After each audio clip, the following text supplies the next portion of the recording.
Well, hello, lovely. How are you today? I want to talk about something near and dear to my heart, and that is I want to talk about living a life in bloom by mastering the garden of your mind. So, did you know that your mind is really like a literal garden? Let me walk you through the golden gates and show you exactly how. So, point one, your thoughts are your seeds.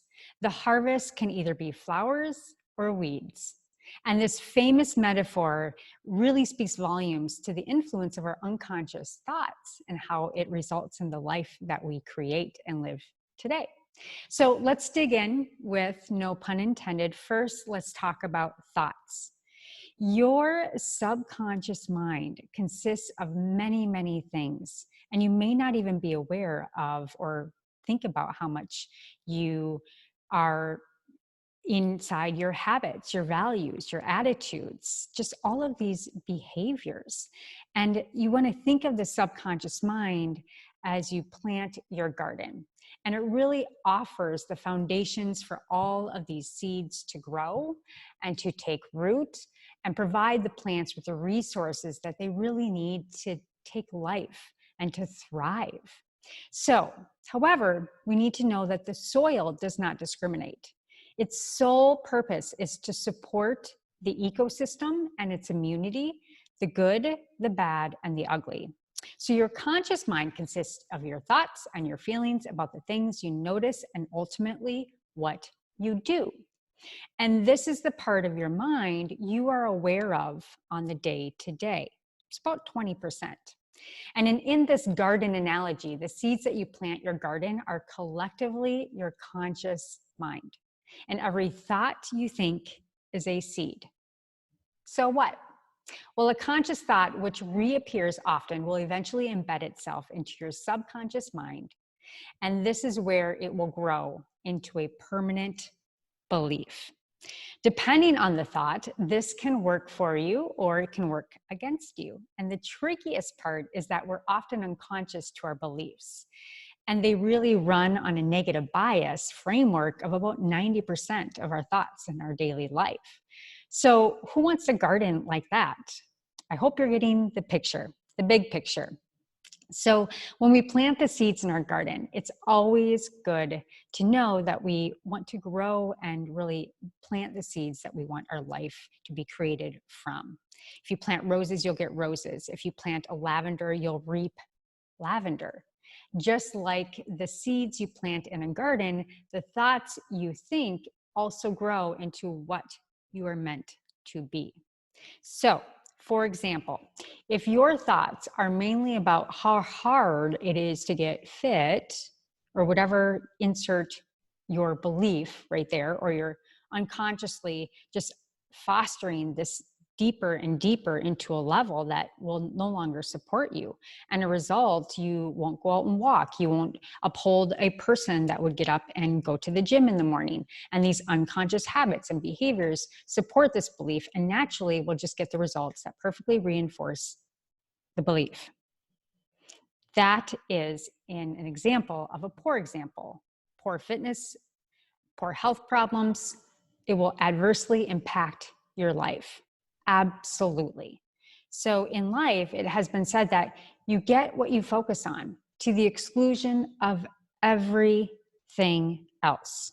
And your outer reality reflects your inner thoughts and beliefs to a great precision. And only you can tend to your inner garden, and that is your mind.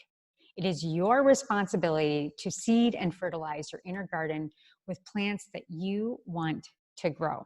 So remember, the subconscious mind does not discriminate between thoughts, and our garden really grows that seed that is planted, whether it's desirable or not.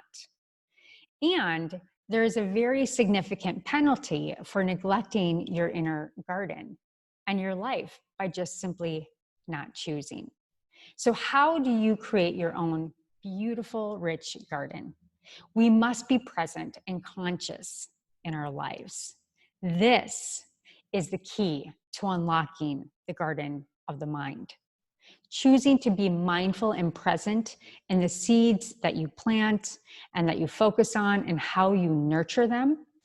Fleeting thoughts are like seeds blowing within the wind, and they do not get planted, watered, or nourished unless we choose to do so. So when you choose to focus repeated thoughts, you reinforce and you reaffirm them, and they grow stronger and deeper roots. They take up more space in the garden. And alternatively, when you step back to observe and analyze your thoughts as they come, you can decide to keep those which serve you and remove the ones that don't serve you. It's called weeding. You can also encourage the growth of plants that you'd like to see more of, and resolve and focus on cultivating this area moving forward. So success takes time, it takes effort, it takes focus, it takes a great deal of focus, but it can be fun and, damn it, quite fruitful. And successful people consciously choose to focus on where they are heading now with clarity. They surround themselves with good seeds and flourishing flowers. And no, I'm not talking about pansies. Now, unsuccessful people, they do not. And further supporting Wordsmith's garden metaphor, Earl Nightingale once said, "You become what you think about most of the time." So I want to really, again, invite you into the garden of your mind. And to me, this process is one of becoming conscious, becoming present with yourself, saving yourself from yourself and the negative self-talk, because gravity will always have you. And the 90% negative bias is really true. And 20% of what we do are consciously driven during the day, and 90% of what we do is what we did yesterday. So create a conscious habit of planting good seeds to ripen in the future, and really focus on that clarity, reaffirming, and surrounding yourself by good peeps. All right, and good seeds. All my love, all my light. I hope you enjoyed this quick little session. Please leave your comments from the video on what weeds you plan to root out and replace them with which good seed. What is that thought? What's that one goal that you want to tackle this week? All right, all my love, all my light. See you next time.